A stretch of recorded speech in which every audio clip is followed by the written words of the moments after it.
हम हमारे लालाओं का नामकरण एकांत में करेंगे, किसी को पता नहीं चले। बोले ठीक है। गर्गाचार्य जी महाराज गौशाला में जाकर बैठे और नंद बाबा ने माता रोहिणी और माता यशोदा से कहा, देवी आप दोनों लालाओं का श्रृंगार करा करके लेकर के आओ गौशाला में, आज लाला का नामकरण करवाना है।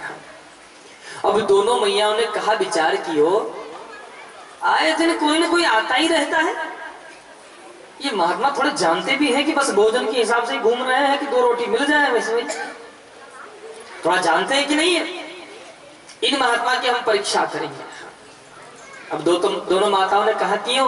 यशोदा मैया को लाला तो रोहिणी मैया ने ले लियो और रोहिणी मैया को बेटा यशोदा मैया अपनी गोद में ले लिए। और जैसे गर्गाचार्य जी महाराज के सामने जाकर के बैठ गई दोनों माताएं, बोले महाराज अब नामकरण करो। अगर जानते होंगे तो बताएंगे कि बेटा बदली हो गई। जैसे ही गर्गाचार्य जी महाराज ने मंगलाचरण किया है, प्रभु का ध्यान किया और सबसे पहले माता यशोदा मैया की जो गोद में बेटा है ना, उसको देख करके बोले हैं, मैया। गर्गाचार्य जी महाराज कहते हैं कि अयम ही रोहिणी पुत्रो रमयन सुयदो गुणे आख्यास्ते राम इति बलाधिख्यात बलम विदु। गर्गाचार्य जी महाराज जैसे देखे माता यशोदा की गोद में और देख करके बोले, मैया अयम ही रोहिणी पुत्रो, ये आपका बेटा नहीं है, रोहिणी जी का बेटा है ये। बस ये बात सुनी, यशोदा मैया की उंगली में अंगूठी थी, निकाली और चरणों में रख दी, हाथ जोड़ दिया। आप तो बड़े ज्ञानी हो महाराज। नामकरण कर रहे हैं, आख्यास से राम, जिसका एक नाम राम रहेगा। बलाधिख्यात बलम विदु, बल अधिक होने के कारण इनका नाम बलराम रहेगा। और गर्भ का संकर्षण होने के कारण इनका नाम बलराम संकर्षण भी रहेगा। प्रेम से बोलेंगे बोलो राधे राधे। अच्छा ईमानदारी से बोले हो ना, पक्का? तो चलो बेईमानी से बोलिएगा, बोलो राधे राधे। इसमें आवाज सही बात है जी, भलाई को जबानो नहीं है। भलाई करके देख लो, भले जबानो भलाई को ना है भैया। सीधे रहोगे तो पहले ही काट दिए जाओगे। ये सीधा वृक्ष बढ़िया है, घर पे काम आएगा, खंबा लगाने में काम आएगा। तो टेढ़ा मेढ़ा वृक्ष होता है तो रहने दो, क्या करोगे काट के, वैसे कहाँ काम आने वाला है। तो रहेगा तो थोड़ी छांव तो रहेगी ना घर के बाहर। तो भलाई का जमाना सच में नहीं। प्रेम से बोलेंगे बोलो राधे। यहाँ पे वर्णन किए कि भगवान का नामकरण हुआ। अब यहाँ पे आगे प्रसंग वर्णन करते हैं। अब मेरे ठाकुर जी का नामकरण कर रहे हैं। रोहिणी जी मैया के जो गोद में बेटा है उनको देख करके बोले हैं, मैया आसन वर्णाश्रयो हास्य गृह्यो तो अन्युगम तनो शुक्लो रक्तस्तथा पीतम इदानीं कृष्ण गतांगतः। बोले भैया आपकी जो गोदी में बेटा है ये हर युग में जन्म लेकर आता है। कभी शुक्ल वर्ण में आया, कभी पीत वर्ण में आया, कभी कृष्ण वर्ण में आया, कभी रक्त वर्ण में आया है, और अभी ये कृष्ण वर्ण में आया है, इसलिए इसका नाम कृष्ण ही रहेगा। भगवान गोविंद का नामकरण हो गया है। अब यहाँ से आगे प्रसंग वर्णन करते हैं। धीरे धीरे मेरे ठाकुर जी महाराज बड़े हो गए तो गुडमन गुडमन चलना प्रारंभ कर दिए। बालक को सबसे ज्यादा संभालना कब पड़ता है? बोले वो दोनों हाथ और घुटने के बल में चलने लगता है ना, तो सबसे ज्यादा ध्यान रखनी पड़ती है उसके हाथ। जहां नहीं पहुंचना है वहीं पहुंच जाता है। ये तो अच्छा हुआ अब गैस चालू हो गए जी। पहले चूल्हे होते थे, बच्चे खेलते खेलते चूल्हे के पास चले जाते, देखते आखिर ये जल क्या रहा है, उस अग्नि को भी पकड़ने की कोशिश करते थे बच्चे। हाँ। बच्चे खेल रहे हो, चींटी जाती हुई दिख जाए ना, उसको पकड़ करके उसको उससे भी खेलना प्रारंभ कर देते। गोविंद घुटमन घुटमन चल करके आए। इधर नंद बाबा स्नान करके आए जमुना जी में। जैसे घर में ठाकुर बाड़ी है, पूजा करने का स्थान है, तो घर में पूजा करने के लिए आगे बढ़े, पीछे घुटमन घुटमन चल के मेरे गोविंद आ गए। कदाचित मेरे गोविंद ने भी स्नान नहीं किया ना, तो बाबा ने दूर ही रोक दिया, लाला रुक जाओ। अब द्वार पर ही बाबा ने कही सो मेरे ठाकुर जी महाराज रुक गए। अब वही द्वार पर बैठे हैं मेरे कन्हैया, और बैठे बैठे मेरे ठाकुर जी महाराज देख रहे हैं नंद बाबा ठाकुर जी की सेवा कर रहे हैं।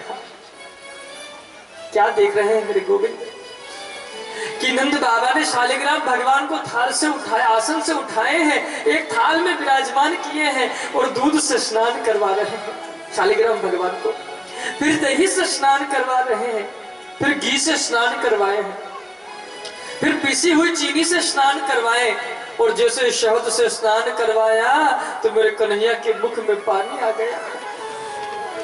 कन्हैया सोचे भाई भा ये जे बड़ो बढ़िया है, रोज दूध में नहावे, दही में नहावे, घी में नहावे, बूरा में नहावे, शहद में नहावे। अरे नहाए नहाए के मीठो है गए होगा भैया जी। लेकिन नंद बाबा ने अंदर आने से मना कर दिया, अंदर जाए तो जाए कैसे। शालिग्राम भगवान को फिर शुद्ध जल से स्नान करा के आसन पर विराजमान किए, तुलसी दल अर्पण किए, पुष्प अर्पण किए, और जैसे गोमुखी में हाथ डाले भजन करने के लिए बैठ गए। कभी कभी क्या होता है ना, मन एकाग्र नहीं होता है तो हल्की सी तौलिया लेकर के मुख पर ढक लेने से मन एकाग्र हो जाता है। नंद बाबा ने भी गीली से तौलिया मुख पर ढक ली। अब मेरे ठाकुर जी ने कहा कि यो बस जय अवसर देखे मेरे ठाकुर जी घुटमन घुटमन चल के आए, शालिग्राम भगवान को उठाए और गपाक से मुख में रख लिए। लेकिन शालिग्राम भगवान के साइज भी कन्हैया के मुख के समान थी जी। शालिग्राम भगवान मेरे कन्हैया के मुख में फंस गए, ना तो अंदर जावे और ना ही बाहर निकले। कन्हैया नंद बाबा के पीछे बैठ गए पालती मार करके, और जैसे भजन पूर्ण हुए जयकार लगाया नंद बाबा ने, बोल बाल कृष्ण लाल की जय हो। नेत्र खोल के सामने देखे तो आसन बिल्कुल खाली। नंद बाबा ने कही अभी तो मेरे ठाकुर जी बिठाया था, मैं शालिग्राम प्रभु कहाँ चले गए, कहीं पंचामृत में तो नहीं रह गए। उस पंचामृत में हाथ घुमा के देखे तो नहीं मिले, पुष्प हटाकर देखे, तुलसी दल हटाकर देखे, लेकिन शालिग्राम में होवे तो मिले। कहाँ गए मेरे प्रभु। पीछे घूमकर देखा तो कोई दिखाई नहीं दिया, दूसरी ओर घूम के देखा तो एक और पुजारी जी महाराज बैठे हैं आंखें बंद करके, दोनों गाल फूले हुए हैं। कहा बाबा ने, लाला तुम अंदर कैसे आए। अब बोले तो बोले कैसे जी, मुख में जिब्बा को हिलने की जगह नहीं है, तो ठसम ठस मुंह भरा पड़ा है। अब कन्हैया ने कह दिया ऊहू के सिवा कोई शब्द ही नहीं हो। बेटा तूने मेरे जेजे देखे। सो कन्हैया मुंह हिला दिया। मुख में कहा है बेटा तेरे। कन्हैया कहते जानते हो कन्हैया का मुख कैसा लग रहा था, जैसे हनुमान जी का मुख हो, दोनों गाल खुले हुए। बाबा ने कही जितनी बार पूछता हूं तो एक ही जवाब देता है, तपाक से एक मारे तो गपाक से शालिग्राम जी बाहर। अरे तूने मेरे ठाकुर जी मोहरे में धर लिए। ठाकुर जी शालिग्राम भगवान को उठाए, स्नान करवा के आसन पे विराजमान किए, पकड़ कर लाए कन्हैया को। नंदरानी यशोदा कहती कहा बात है, क्यों मेरे लाला को डांट रहे हो। बोले आज जानते हो तेरे लाला ने कहा क्यों। अरे मेरे शालिग्राम उठा करके अपने मुख में रख लिया है ये। हाँ तो नंदरानी यशोदा कहती हैं कि मेरे बेटा कहा जाने कि तुम्हारे भगवान है ये, मेरा बेटा तो गुलाब जामुन समझ के मुख में रख लियो होगा। ऐसे दिखते हैं कौन कौन। माता यशोदा ने मेरे ठाकुर जी का श्रृंगार करवाया है, और मेरी माता यशोदा ताली बजा रही है, भजन गा रही है, और मेरे ठाकुर जी ठुमक ठुमक करके नृत्य कर रहे हैं। हाँ आइए बड़े भाव के साथ एक पद का गान करेंगे, सभी गाएंगे बड़े भाव से। हो नाचे नंद लाल नचावे हर की मैया, नाचे नंद लाल नचावे हर की, नाचे नंद लाल नचावे हर की मैया, नाचे नंद लाल नचावे हर की मैया, नचावे हर की मैया, नचावे बाकी मैया, नचावे हर की मैया नचावे बाकी मैया नाचे नंदलाल नचावे हर की मैया नाचे नंदलाल नचावे बाकी मैया नाचे नंदलाल नचावे हर की मैया नाचे नंदलाल नचावे बाकी मैया जय हो।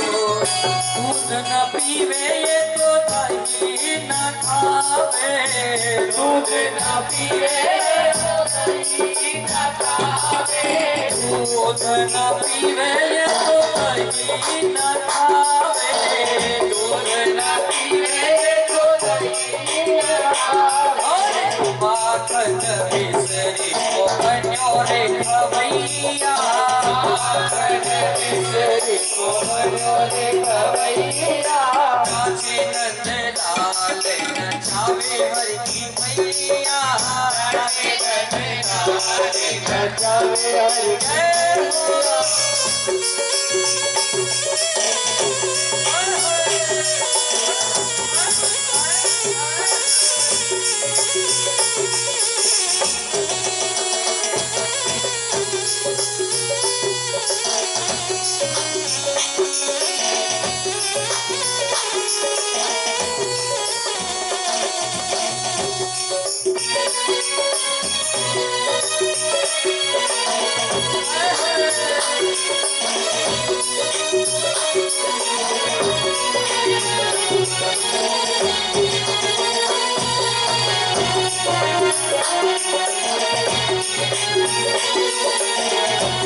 साले ना ओढ़े ये तू साला ना ओढ़े साले ना ओढ़े तो साला ना ओढ़े साले ना ओढ़े ये तू साला ना ओढ़े साले ना ओढ़े तो साला ना ओढ़े काली कमरिया तो बन्यो रे ओढ़ैया काली कमरिया तो बन्यो रे ओढ़ैया नाचे नंदलाल नचावे हर की मैया नाचे नंदलाल नचावे हर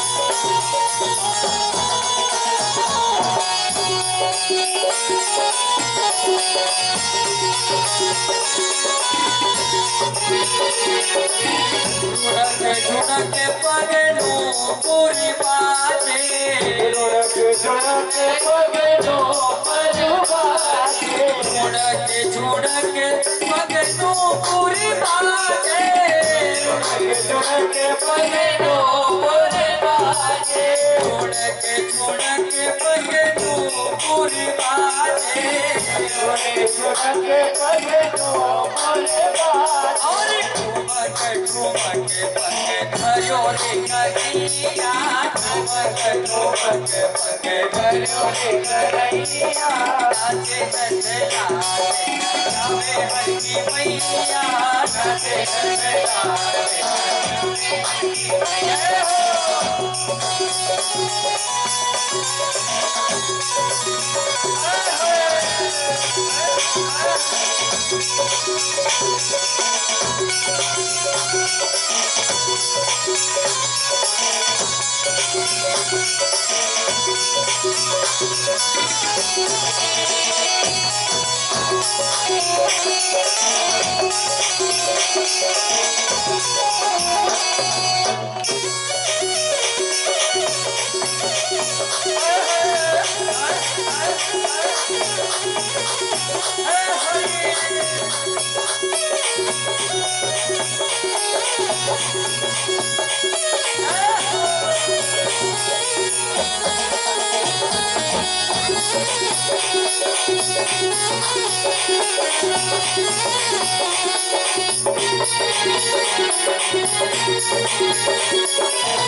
जैसे ही मेरे ठाकुर जी महाराज नृत्य कर रहे हैं और माता यशोदा भजन गा रही हैं और माता यशोदा ताली बजा रही है, ये दृश्य देखा ब्रह्मा जी महाराज है। तो ब्रह्मा जी कहते हैं माता यशोदा के बारे में, मैया तेरे भाग्य की कहीं न जाए।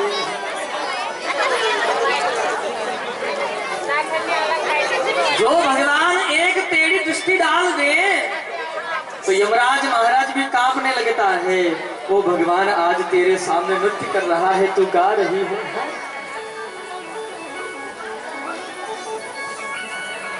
ऐसा अलौकिक प्रेम वर्णन कर रहे हैं सुखदेव बाबा। अब धीरे धीरे मेरे ठाकुर जी और बड़े हुए तो वर्णन करते हैं कि सब गोपियां अपने हाथों से रोज जो गोपियां सभी भगवान ठाकुर जी के दर्शन करने के लिए नंद भवन आती थी। हाँ, लेकिन अब रोज रोज कैसे आवे, कोई ना कोई प्रयोजन होना चाहिए। तो गोपियां क्या करती, रोज अपने हाथों से माखन के दही के मटकों को फोड़ देती और सासू पूछती कि ये सब किसने किया, तो सासू जी से बोल देते कि कन्हैया आए थे सो ये मटके फोड़ करके चले गए।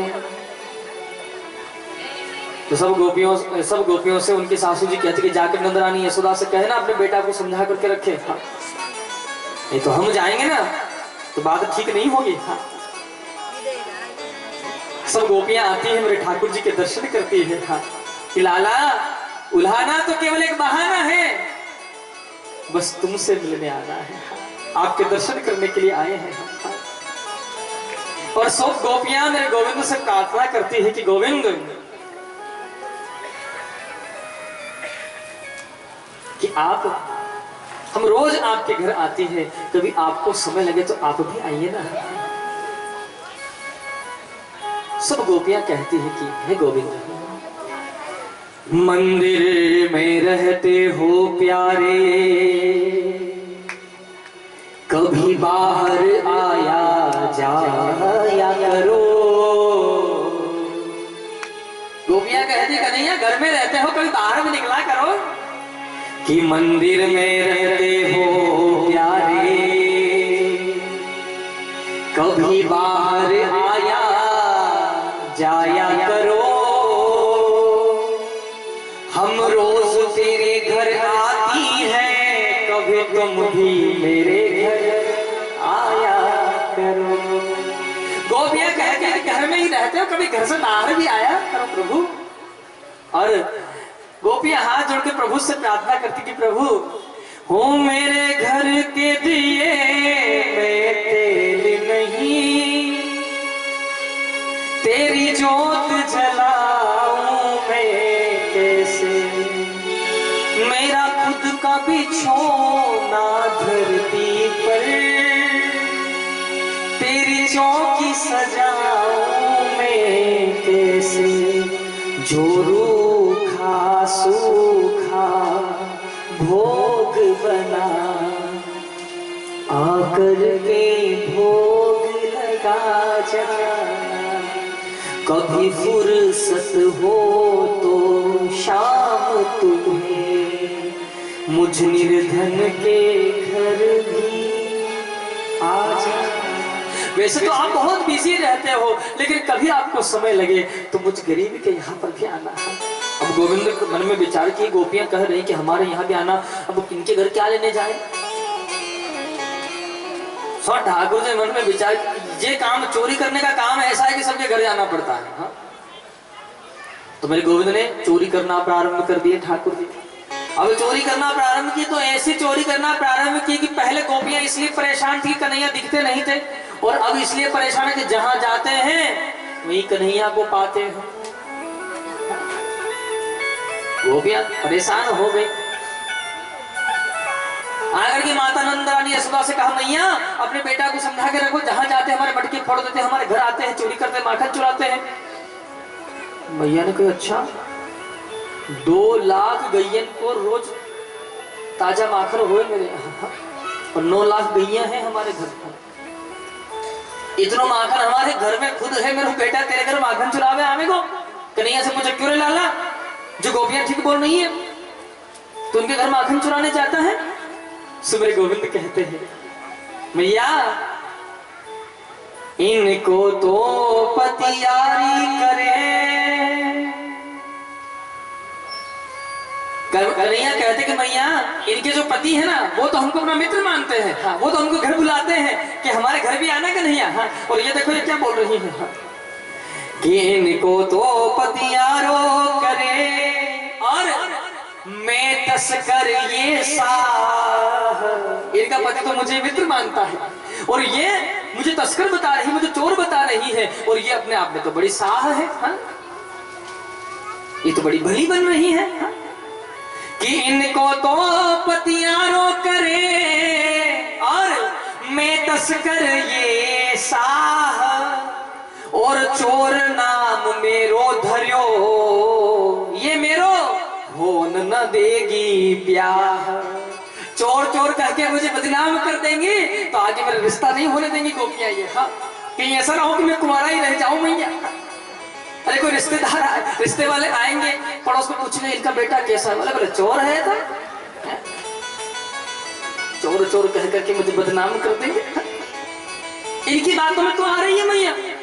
मैया ने कही गोपियों से, देखो मेरे बेटा को रंगे हाथ पकड़ करके लाओ, रंगे हाथ पकड़ के लाओगे तो ही हमने बेटा को हम दंड देंगे। जैसे ही ये बात कही गोपियों ने कही, पर इतनी सी बात है, चल को पकड़ लाएंगे, रोज आता है ये तो, रोज कई काम है इसका।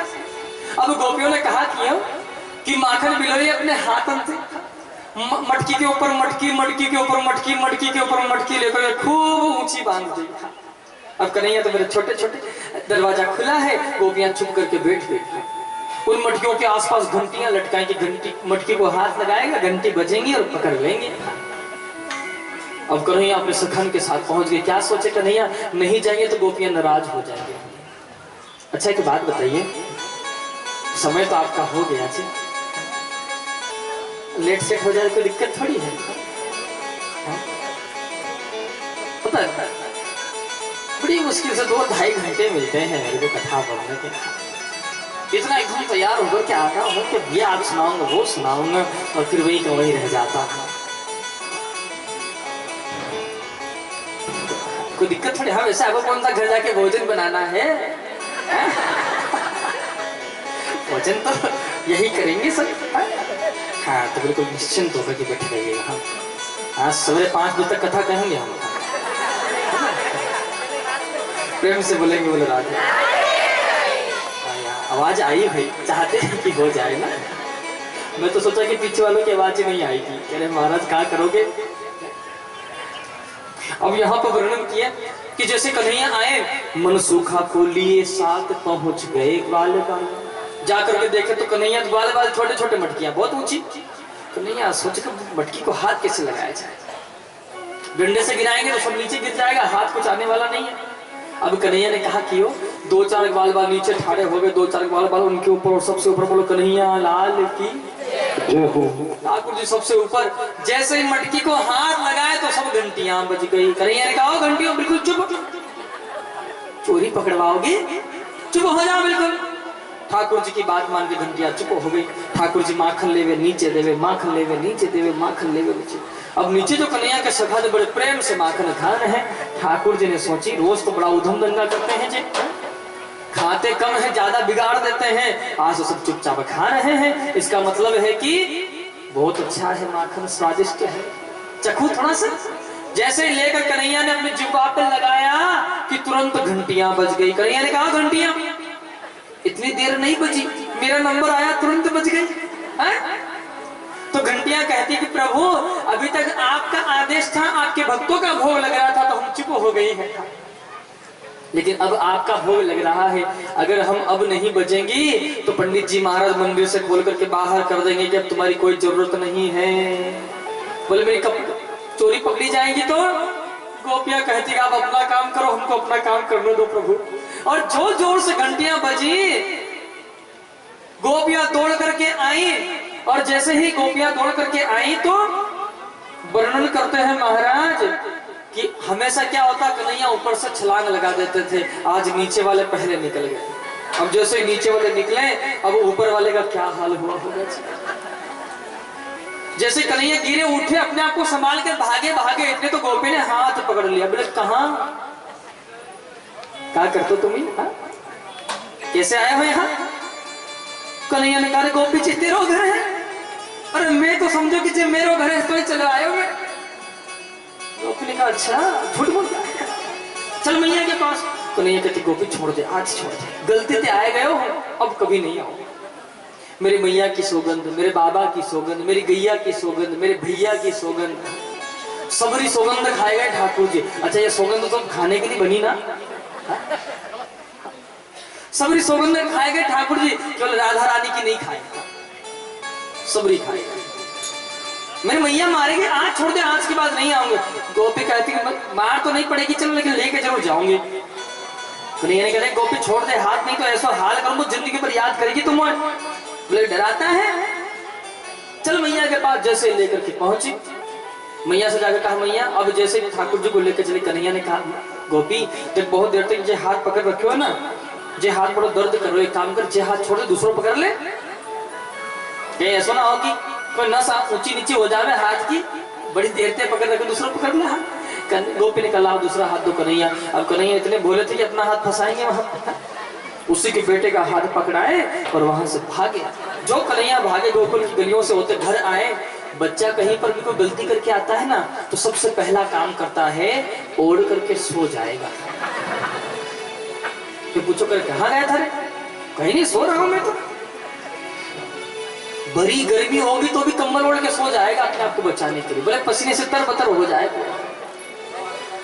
गोपी ने कहा यशोदा मैया से मैया तेरे लाला को रंगे हाथ पकड़ कर लाई हूं, आकर बाहर देख ले। आकर के माता नंदरानी ने देखा, बोले जे मेरा बेटा है तो अंदर कौन है। अब कन्हैया को आवाज लगाई, ध्यान दीजिएगा, जिसको नींद आ रही हो ना उसको एक आवाज लगा दीजिए, दो लगाइए, उठ करके खड़ा हो जाएगा। तीन आवाज लगा, मेरे जैसा हो तो 4-5 आवाज में उठ के खड़ा हो जाएगा कि हाँ जी कुछ हो रहा है। लेकिन जो सोने का नाटक कर रहा हो ना, फिर तो उसके सिराने जाके ढोल बजाओ आप, कभी उठ नहीं सकता है, हंस सकता है, जग रहा है, क्योंकि उसको पता हो नाटक कर रहा है ना, उठेगा कैसे। अब मेरे गोविंद तो नाटक ही कर रहे थे, प्रभु लीला कर रहे थे, 2-4 आवाज लगाई, सो मेरे गोविंद आए आंखों को मलते मलते।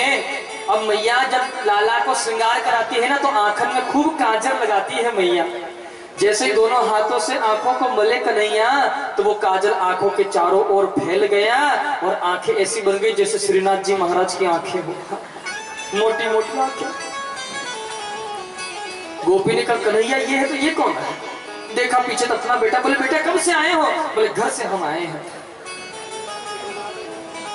पल्लू लेकर के गोपी ने गोविंद के चरणों में प्रणाम किया है और अपने बेटा से पूछी कि बेटा तुम बता नहीं पाए मुझे, घर से साथ में आए हो? तो बोले मैया मैंने बताने का बहुत प्रयास किया, लेकिन आपने बात ही नहीं सुनी हमारी। सुखदेव बाबा वर्णन करें तो परीक्षित जी ने प्रश्न किया कि वो माता वो गोपियां को ज्ञान क्यों नहीं हो पाया प्रभु? तो सुखदेव बाबा कहते हैं उस गोपी ने ब्रह्म का स्पर्श कर लिया है, जिस कारण वो तन-मन की सुधि भूल गई थी, इसलिए उसे ज्ञान नहीं हो पाया कि उसका पुत्र है कि गोविंद है। प्रेम से बोलेंगे। ऐसी अलौकिक कथा का निरूपण है। यहां से आगे मेरे गोविंद ने नंद बाबा से कहा बाबा आपकी अनुमति हो तो हम ब्रह्मांड घाट पे जाएं खेल खेलने के लिए। तो मेरे गोविंद अपने सखन के साथ पहुंचे हैं कहाँ? ब्रह्मांड घाट पर। और वहीं पर बैठ कर वहीं पर खेल खेल रहे, क्या? मिट्टी से मकान बनाने का। और खेलते खेलते मेरे कन्हैया ने क्या किया, मिट्टी का ढेला उठाया और अपने मुख में रख लिया कि रमण रे तिले क्यों नहीं और कियो न जमना पार, रे मन तू समझो नहीं, हे ब्रज को तत्व महान। आप अपने जीवन में जब वृंदावन जाएं तो एक बार अवश्य रमण रेती में जाकर के लोट लगाने, जहां मेरे गोविंद जिस रेत में खूब लोट पोट होकर के मेरे गोविंद खेल रहे हैं। खेलते खेलते मिट्टी का ढेला ग्रहण किया। कन्हैया के सखा आए, नंद रानी यशोदा से बोले मैया तेरे लाला ने ब्रज रज खाई, यशोदा सुने माई, तेरे लाला ने ब्रज रज खाई, यशोदा सुने माई, लाला ने ब्रज रज खाई, यशोदा सुने माई, तेरे लाला ने ब्रज रज खाई, यशोदा सुने माई। कन्हैया के सखा कहते कि मैया ओ सुने माई, हाँ सुने माई, सुने माई, हाँ सुने माई, सुने माई, हाँ सुने माई, सुने माई, हाँ सुने माई, तेरे लाला ने ब्रज खाई, यशोदा सुने माई, तेरे लाला ने ब्रज खाई, यशोदा सुने माई। कन्हैया के सखा आए और आकर के माता यशोदा से बोले कि माता आपके लाला ने मिट्टी खाई है। जैसे ही ये बात कही तो वर्णन करते हैं कि महाराज मैया ने कही क्यों लाला तूने मिट्टी खाई? तो गोविंद कहते नहीं मैया, ना हम मुक्षित वाहन अम्ब सर्वे मिथ्या विसंसिनः, मैंने कोई मिट्टी नहीं खाई, ये सब झूठ बोल रहे हैं। तो कन्हैया के सखा बोले मैया झूठ बोलता है कन्हैया, हमने देखा है अपने आंखों से। बोले अद्भुत खेल सखन संग खेलो, अद्भुत खेल सखन संग खेलो, सोतो सो माटी खेलो खेलो, सोतो सो माटी खेलो, सूरत शाम के मुख में खेलो, शाम के मुख में और यानी गटक गटक गटकाई, यशोदा सुन माई, तेरे लाला ने ब्रज रज खाई, यशोदा सुन माई, तेरे लाला ने ब्रज रज खाई। मैया ने कहा क्यों रे कन्हैया तूने मिट्टी खाई है? तो गोविंद फिर कहते नहीं मैया ये सब झूठ बोल रहे हैं। कन्हैया कहते मैया अगर विश्वास नहीं होता तो मुख खोल कर देख ले। तो सबसे पहले मैया ने कहा क्यों है, मुख के माही उंगली मेरी, मुख के माही उंगली मेरी, जैसे ही मुख में उंगली रखी ना तो ब्रज रज की ढेली से बाहर निकल गई।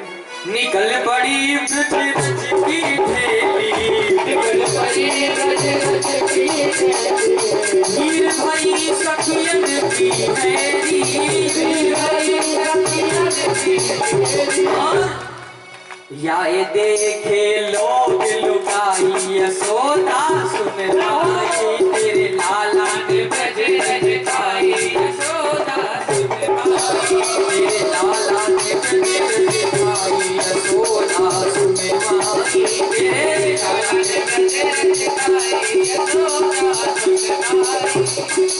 जैसे ही ये बात कही कन्हैया कहते कि मैया यदि सत्य गिरस्तरी सम अक्षम पश्चिमे मुख, तुम्हें विश्वास नहीं हो रहा तो मेरा मुख खुलवा कर देख ले माता, मैंने कोई मिट्टी नहीं खाई। मैया ने कहा खोल मुख, मुख खोल देखेंगे अभी। जैसे ही मुख खुलवाया है गोविंद का, मोहन को मुखड़ो खुलवायो, मोहन को मुखड़ो खुलवायो, तीन लोक में भव दर्शायो, तीन लोक में भव दर्शायो, तब विश्वास यशोदा आयो, विश्वास यशोदा आयो,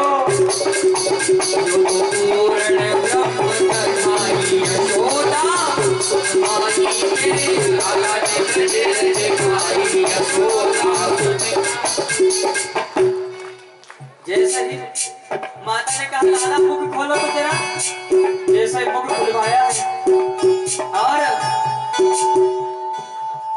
जैसे मुख खुलवाया है मेरे गोविंद के, गोविंद कहते हैं मैया बराबर आंख से देखना। जैसे बराबर आंख से माता देख रही है तो गोविंद के मुख में पूरे ब्रह्मांड के दर्शन हुए हैं और उस ब्रह्मांड में भी पृथ्वी है और उस पृथ्वी पर भारतवर्ष और इसमें भी ब्रजभूमि, ब्रजभूमि में नंद भवन और नंद भवन में माता यशोदा और माता यशोदा गोविंद के मुख में देख रही है, सारा दृश्य देखा है। माता यशोदा कहते हैं कि ये तो भगवान है, मेरा बेटा नहीं है। पल्लू लेकर के चरणों में प्रणाम किए है माता यशोदा। अब कन्हैया मन में विचार कर रहे हैं कि मैया ने अगर हमको भगवान मान लिया तो हमारी सेवा जैसे हो रही है ऐसे नहीं होगी। जानते हो हम भगवान की सेवा कैसे करते हैं, बताओ आपको। हाँ, ध्यान से सुनिएगा। जीवन में बड़ी परेशानियां आने लगी, पंडित जी के पास गए। पंडित जी ने कुंडली देखी, देख के कहा कि देखो भैया सब तो ठीक है, राहु खराब है तुम्हारा, केतु खराब है, शनि ज्यादा खराब हो गया है। डर गया व्यक्ति, क्या करूं गुरु जी? बोले शनि खराब है तो एक काम करो, तुम भगवान हनुमान जी महाराज को लड्डू का भोग लगाओ। बोले कब लगाना है? बोले तो शनिवार को लगाओ या मंगलवार को लगाओ। हाँ। और जैसे ही लड्डू लेकर के शनिवार आया, मंगलवार आया, लेकर के पहुंच गया लड्डू। शनि को कम करना है। हाँ। ध्यान दीजिएगा, शनि जैसा कृपालु ग्रह जगत में कोई हो नहीं सकता है। हाँ। हाँ। शनि कब दंड देता है कि आप अधर्म करना प्रारंभ कर देते हो। हाँ। शनि न्याय का देव है। हाँ। अगर आप न्याय करोगे तो आपको नीचे से उठाकर वहां पहुंचा देगा। हाँ। और अगर अधर्म का संग कर रहे हो तो आपको दंडित करेगा वो। जैसे ही हनुमान जी के पास पहुंचे, जाकर लड्डू का, पंडित जी ने कहा लड्डू का भोग लगेगा ना तो शनि ठीक हो जाएगा। हाँ।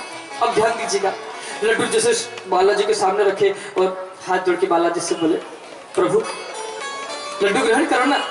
2 लड्डू लेकर आए थे, 2 के 2 लड्डू रखे हैं।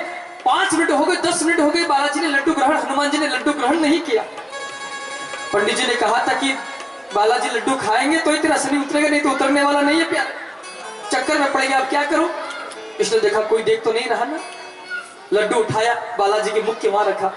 हनुमान जी आप लड्डू खाइए ना प्रभु। इसने देखा ऐसा नहीं खाओगे ना, उस लड्डू में से थोड़ा सा उठाया और हनुमान जी महाराज के मुख के वहां रख करके ऐसा अंगूठे से जोर लगा था, खाते हो कि नहीं खाओगे? खाओ। वो लड्डू के दाने हनुमान जी के मुख में चिपकाया। अब विश्वास हो गया कि इन्होंने ग्रहण कर लिया और मेरा शनि, मेरे ग्रह ठीक हो गए। अब ये घर आ गया। अब क्या हुआ, मीठा था लड्डू, चींटियां आई और बालाजी के मुख में आके बैठ गई, हनुमान जी के मुख में। मक्खियां बिनबिनाती आई, उनके मुख में आके बैठ गई। हाँ। बताओ हमने अच्छा किया कि बुरा? अपना बेटा होता तो क्या उसको ऐसा खिलाते?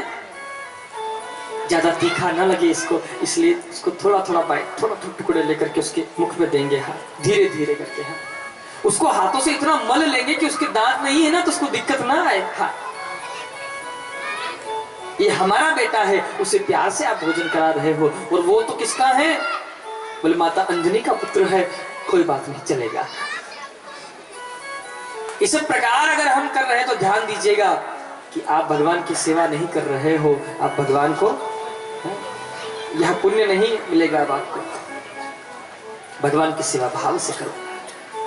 गोविंद ने माया का पर्दा डाला, मैया सब भूल गई। बोले ब्रह्म है तो मैया भूल गई, लाला को हृदय से लगा लिया। अब कन्हैया मैया की गोद में बैठे, धीरे से मैया से बोले मैया सच बात तो यही है कि मैंने ही मिट्टी खाई है। बोले क्यों खाई बेटा? तो गोविंद कहते मैया जो रस है ब्रज रज चाखन में वो रस नहीं मेवा दाखन में, मेवा मिश्री नहीं माखन में, यानी मुक्ति की मुक्ति कराई यशोदा सुन माई। जहां मुक्ति भी मुक्त होने के लिए आते हैं, ऐसी कथा का यहाँ वर्णन करते हैं। यहाँ से आगे भक्ति के 3 प्रकार होते हैं जिस कथा का निरूपण करते हैं, मनसा, वाचा और कर्मणा। माता यशोदा दही बिलो रही है, उसी समय मेरे गोविंद आए और मैया से बोले मैया मुझे माखन दो। मैया ने कहा लाला थोड़ी देर रुक जाओ, अभी ताजा माखन बिलो रही हूँ, सो मैं तुम्हें दूंगी। माता यशोदा 3 प्रकार की भक्ति कर रही है। मनसा यानी मन में भगवान का चिंतन कर रही है। वाचा वाणी से भगवान का भजन गान कर रही है और कर्मणा हाथों से माखन को बिलो रही है मथनी के द्वारा। गोविंद जिद पकड़ लिए, मैया माखन लेंगे, अभी लेंगे, इसी मटके में से लेंगे। इतना में गोपी ने आकर के कहा, मैया चूल्हे पर दूध रखा था, उफान पर आ गया है, जाके उसे संभालो। सो माता यशोदा दौड़ कर गई। कन्हैया ने देखा मैया को तो दूध प्यारा है, हम प्यारे नहीं है। जिस मथनी से दही बिलो रही थी ना, उसी मथनी को उठाकर उस मटके में छोड़ दिए कन्हैया। उसके प्रभाव से, मथनी के प्रभाव से मटका फूट गया। कन्हैया ने कहा मैया मारेगी। सो ठाकुर जी भागे। नंद भवन का द्वार खोला तो 1000 बंदर दिखाई दिए। उनको खूब माखन ठाकुर जी खिलाए। माता यशोदा आई, आकर के देखा इतना नुकसान, कन्हैया को पकड़ी, उखल से बांध दी। मैया यशोदा अपने काम में व्यस्त हो गई। सोबरे ठाकुर जी महाराज उस उखल को खींच करके लाए और जहां पर नारद जी के श्राप के कारण नल कुबेर और मणिग्रीव वृक्ष बन गए थे, उनके बीच में फंसा करके उखल को खींचे। सो महाराज नल कुबेर और मणिग्रीव गोविंद को प्रणाम करके अपने धाम के लिए प्रस्थान करते हैं। आज सभी ब्रजवासियों ने गोकुल का परित्याग किया है और यहाँ से सब आज वृंदावन पधारते हैं। वृंदावन, वृंदा का अर्थ होता है तुलसी और वन का अर्थ होता है उपवन।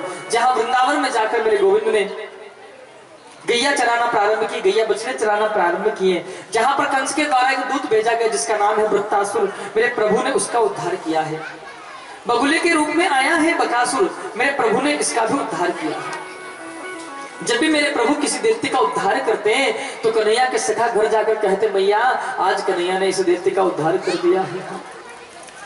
लेकिन जब ये अघासुर नाम का दैत्य आया तो 1 बरस के बाद सभी ब्रजवासियों ने घर जाकर के बताया कि मैया आज कन्हैया ने अघासुर का उद्धार किया है। वर्णन करते हैं कि जब ब्रह्मा जी महाराज ने प्रभु की परीक्षा करना चाहे और असली ग्वाल बाल बछड़ों को उन्होंने चुरा लिया है, 1 बरस तक असली ग्वाल बाल बछड़े ब्रह्मा जी महाराज के पास थे और यहाँ पर मेरे गोविंद ही जितने ग्वाल बाल बछड़े थे उसने ही स्वरूप बनाकर यहाँ लीला कर रहे थे। 1 बरस के बाद असली ग्वाल बाल बछड़े ब्रह्मा जी ने प्रभु को प्रदान किए तो सबने आज घर जाकर के बताया कि आज प्रभु ने अघासुर का उद्धार किया है। प्रेम से बोलेंगे बोलो राधे। ऐसी कथा का यहाँ निरूपण। धेनुकासुर नाम का दैत्य आया, भगवान ने उनका भी उद्धार किया है। काली देह के अंदर ही कालिया नाग रहता है। मेरे प्रभु पधारे हैं और गेंद का खेल खेल रहे हैं और खेलते ही खेलते मेरे गोविंद उस खेल में ही कालिया नाग को नाथ करके लाए हैं और काली देह को जमुना जी को आज प्रभु ने शुद्ध करवाया है। समस्त गोपियां प्रातः में स्नान करने के लिए जमुना जी में जाती हैं, लेकिन नग्न अवस्था में स्नान करती। ध्यान दीजिएगा, कभी भी जल में नग्न अवस्था में स्नान नहीं करना चाहिए, इससे वरुण भगवान का दोष लगता है। गोपियां समस्त कपड़े घाट पर निकाले और नग्न अवस्था में स्नान करने के लिए चली गई। इस चीर हरण की लीला के द्वारा मेरे गोविंद ने समस्त गोपियों को उपदेश दिया है। कदाचित इस कथा का यह निरूपण है। आज मेरे गोविंद की 5 वर्ष की अवस्था है और 5 वर्ष का बालक अबोध होता है, इसलिए मेरे प्रभु को किसी प्रकार का दोष नहीं है। अब धीरे धीरे मेरे प्रभु बड़े हुए हैं। कन्हैया वन में गैया चरा रहे हैं। कन्हैया के सखाओं ने कहा लाला बड़ी तेज भूख लग रही है। वहीं पर ब्राह्मण देवता यज्ञ कर रहे थे। सो मेरे कन्हैया ने अपने सखाओं को भेजा कि ब्राह्मण पत्नियों के ऊपर प्रभु ने अनुग्रह किया और ब्राह्मण पत्नियों ने भोग भेजा है मेरे गोविंद के लिए। ऐसी कथा का यहाँ निरूपण है। और यहाँ से आगे मेरे प्रभु आज 7 वर्ष की अवस्था के हुए हैं और 7 वर्ष की अवस्था में मेरे गोविंद ने इंद्र महाराज के अभिमान का नष्ट किया है और गिरिराज महाराज का पूजन करवाया है। बोल गिरिराज महाराज की जय हो। एक दिन की बात है, ब्रजमंडल में अच्छे पकवान बन रहे थे। मेरे गोविंद आए, जैसे मिठाई को हाथ लगाने लगे, मैया ने कहा बेटा जब तक जे की पूजा नहीं होगी तब तक कुछ मिलने वाला नहीं है। कन्हैया ने कहा हम तो सबसे बड़े भगवान हैं, हमारे घर में कौन भगवान आ गया। अब तो जाओ बाबा के पास। जैसे नंद बाबा के पास पहुंचे तो वहां पर मीटिंग चल रही थी, जैसे ये आयोजन हो रहा है ना साईं निर्माण ग्रुप के द्वारा जो आयोजन आयोजित हुआ है समिति के द्वारा, जिसमें महाराज जी को लाने छोड़ने के लिए व्यवस्था अलग व्यवस्थित नियुक्त किए हैं। यहाँ पांडाल की व्यवस्था देखने के लिए अलग नियुक्त किए हैं। यहाँ बिछात की व्यवस्था अलग है। उनके रख रखाव की, पूजा की, सबकी अलग अलग व्यवस्थाएं हैं। उसी प्रकार वहां पर व्यवस्था बांटी जा रही थी। गोविंद ने इंद्र महाराज की ओर देखा तो इंद्र महाराज को अभिमान आ रहा है। कन्हैया ने कहा अच्छा इनका अभिमान भी नष्ट होना चाहिए। गोविंद बोले बाबा हमारे सर्वस्व हमारी गैया मैया है और वो चरने के लिए कहाँ जाती है? बोले कि वो गिरिराज पर्वत पर जाते हैं। तो आप मेरे मति के अनुसार आप उन्हीं के पूजन कर दो। सभी ब्रजवासियों ने कन्हैया से कहा देखो 3 शर्तें हैं हमारी। पहली बात तो तुम्हारे भगवान को हमको दर्शन देने पड़ेंगे, कन्हैया ने कहा मंजूर है। दूसरी बात जो प्रसाद अर्पण करेंगे ग्रहण करनी पड़ेगी, कन्हैया ने कहा मंजूर है। तीसरी बात अगर इंद्र महाराज क्रोधित हो गए तो हमारी रक्षा करनी पड़ेगी, कन्हैया ने कहा बिल्कुल मंजूर है। अब महाराज संयोग रहा है, इंद्र महाराज के ब्रजवासियों ने पूजन त्याग दिया और सभी ब्रजवासी पहुंचे हैं कहाँ? गिरिराज बाबा का पूजन करने के लिए। सांडिल्य मुनि ने 1650 से गिरिराज बाबा का पूजन करवाया है। अब हमारे मध्य भी भगवान की झांकी पधार रही है, बड़ी सुंदर भगवान की छवि अब आपके मध्य पधार रही। बड़े भाव से गिरिराज बाबा के दर्शन करेंगे। हमारे ब्रज में एक कहावत है भैया, हे गिरिराज बाबा तू बड़ो तोते बड़ो न कोई। गिरिराज बाबा तू बड़ो तोते बड़ो न कोई और जो तेरी सेवा करे वो के छोरे ही छोरा होए। प्रत्यक्ष भगवान है हमारा गिरिराज महाराज। सुंदर झांकी आपके मध्य पधार रही है गिरिराज प्रभु की। 21 किलोमीटर की परिक्रमा हमारे गिरिराज बाबा की और हमारे वृंदावन के श्री बांके बिहारी की झांकी आपके मध्य पधार रही है। सुंदर बिहारी जी के दर्शन करेंगे। बोले बांके बिहारी लाल की जय हो, बंसी वारे की जय हो, श्याम प्यारे की जय हो। मैं निवेदन करूंगा कि साई निर्माण ग्रुप समिति के जो सदस्य हैं सर्वप्रथम आप पधारिएगा, भगवान का तिलक समर्पण करेंगे, गिरिराज बाबा का पूजन करेंगे। आप कब वृंदावन आओगे और कब गिरिराज बाबा की परिक्रमा करोगे प्यारे? 21 किलोमीटर की पैदल आज गिरिराज बाबा स्वयं आपके मध्य आए हैं तो आप यहाँ पर आकर के उनका पूजन कर लेंगे, अर्चन कर लेंगे तो आपको भी मानसिक गिरिराज बाबा की परिक्रमा लगाने का पुण्य फल प्राप्त होगा। तो आप एक एक करके पधारेंगे और हमारे जो आज के यजमान परिवार है आप श्री पधारेंगे और सर्वप्रथम श्री बांके बिहारी लाल का पूजन करेंगे, गिरिराज बाबा का पूजन करेंगे। बोले श्री बांके बिहारी लाल की जय हो।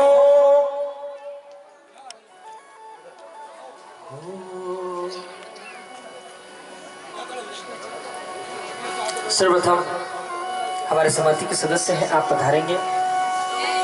कल की सूचना पर विशेष करके आप सभी ध्यान दीजिएगा। कल कथा का कौन सा दिन है? कल कथा का देखिए हमारे भगवान को भोग लगाने के लिए 56 प्रकार के व्यंजन है ठाकुर जी के लिए आए हैं। साई निर्माण समिति के द्वारा भगवान भैया लोग बहने एक एक करके सब आएंगी, ठाकुर जी का तिलक करेंगी, गिरिराज जी का तिलक करेंगी और भजनों का आनंद लेते रहे। ये बांके बिहारी की जो झांकी है हमारे वृंदावन में आप जाएंगे तो बांके बिहारी की झांकी के दर्शन मिलते हैं। बोलो बांके बिहारी लाल की जय, गिरिराज महाराज की जय हो। श्री राधे राधे राधे। देखिए सबके पास सिर्फ 5 मिनट का समय है, सब जल्द से जल्द आएंगे और गिरिराज महाराज का और हमारे बांके बिहारी जी का तिलक समर्पण करेंगे और अपने स्थान पर जाके बैठ जाएंगे। क्योंकि कहते हैं कि एक बार वृंदावन में आप पाओगे तो हर जगह के दर्शन आप आसानी से कर सकते हो, लेकिन अगर बांके बिहारी के मंदिर में आप पहुंच गए तो बांके बिहारी के दर्शन आपको आसानी से नहीं हो सकते। तो आपके सामने स्वयं बांके बिहारी जी आए हैं, उनका तिलक समर्पण करें और गिरिराज महाराज की एक परिक्रमा लगाएं। क्योंकि 21 किलोमीटर की परिक्रमा लगाना हर किसी के बस की बात नहीं है, इसीलिए सब गिरिराज जी की परिक्रमा लगाएं। और उस गिरिराज जी की एक परिक्रमा लगाने से मानो हमारे वृंदावन में गिरिराज जी की 21 किलोमीटर की परिक्रमा आपने लगा दी। सब धीरे धीरे आएंगे, 5 मिनट का समय है। बांके बिहारी का और गिरिराज जी का तिलक समर्पण करें और अपने स्थान पर जाके बैठ जाएंगे। बोले श्री गिरिराज महाराज की जय हो। एक बात और समझ लीजिएगा, जब आप आए तो तिलक करके अपने स्थान पर चले जाएंगे, बैठ जाएंगे। ये फोन ऑन लेकर के ये सेल्फी लेने का चक्कर नहीं डालिएगा। अरे वो लेकर क्या करोगे? जो कैमरा लगवा रखा है आपके लिए। हाँ ये भैया देखो लेकर खड़े हैं। एक तो यहाँ धृतराष्ट्र महाराज के समय में संजय था और एक ये संजय लेके खड़े हैं, देखो संजय को हाथ में है। ये आप जब चाहो यूट्यूब पर देख सकते हो। हाँ, आप ही तिलक करने आओगे, वो सब कवर कर रहे हैं इसके अंदर, तो आप इसके चक्कर आप चलते हो फोटो को देखकर क्या करो, चलते फिरते आओगे जी वीडियो के अंदर। हाँ? तो ये इतनी व्यवस्था की है आपके लिए ही की है, तो आप एक एक करके आइएगा, तिलक समर्पण करिएगा। हो श्री गोवर्धन महाराज महाराज तेरे माथे मुकुट विराज रयो, ओ तेरे माथे मुकुट विराज रयो, ओ तेरे माथे मुकुट विराज रयो। ओ श्री गोवर्धन महाराज महाराज तेरे माथे मुकुट विराज रयो, श्री गोवर्धन महाराज महाराज तेरे माथे मुकुट विराज रयो, श्री गोवर्धन महाराज। देखिए देर न करें, जल्दी जल्दी एक एक करके माताएं, गिरिराज जी की झांकी सबसे बड़ी चीज है। वहाँ के वृंदावन जाओगे तो गिरिराज जी वहाँ जाना ही पड़ेगा। आप गिरिराज जी तुम्हारे बीच में आ गए हैं, तो सब आए, आकर के तिलक करें, जो भी नौचावर नौचावर चलाए और अपना दर्शन करके करते रहे। श्री गोवर्धन महाराज महाराज तेरे माथे मुकुट विराज रयो, गोवर्धन महाराज महाराज तेरे माथे मुकुट विराज रयो।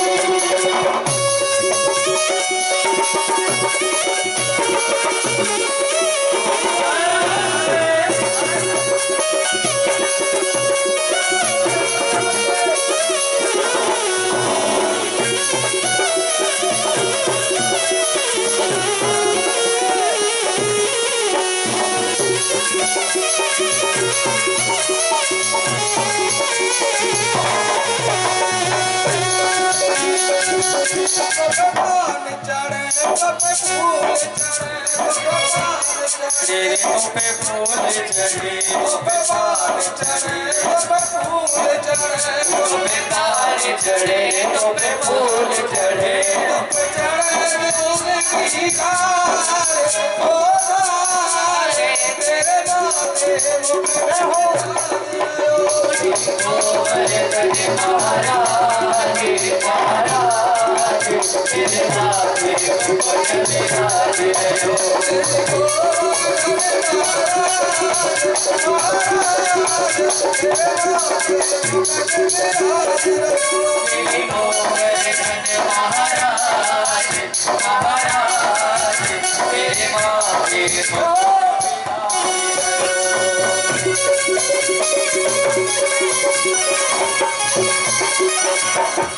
देखिए माताएं आराम से तिलक करके जल्दी नहीं है, हमने आपसे एक एक करके आए और एक एक आराम से तिलक करें, ये भजन से बचा दे गड़बड़ करें।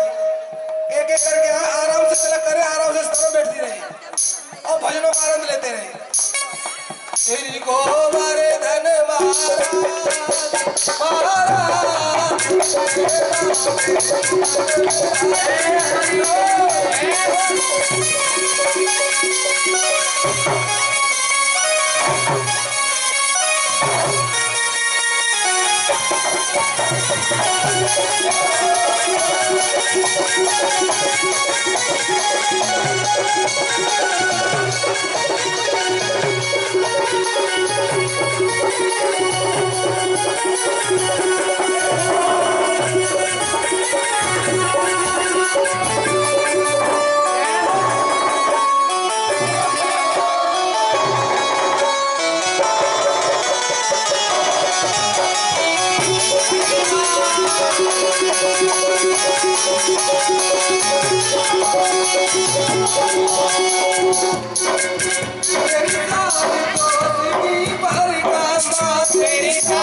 कोस की परिक्रमा, मेरी सारी कोट की परिक्रमा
श्री गोवर्धन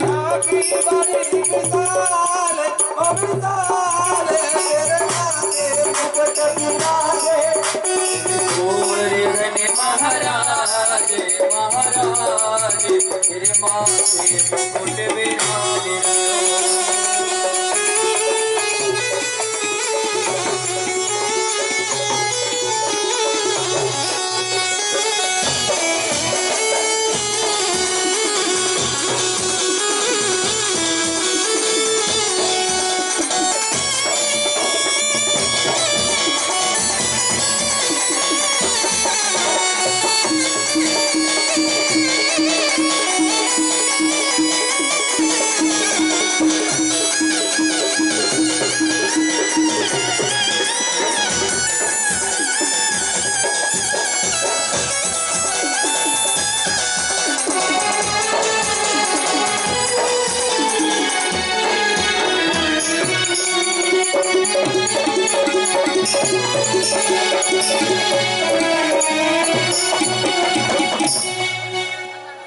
और इस गिरिराज महाराज की जय हो।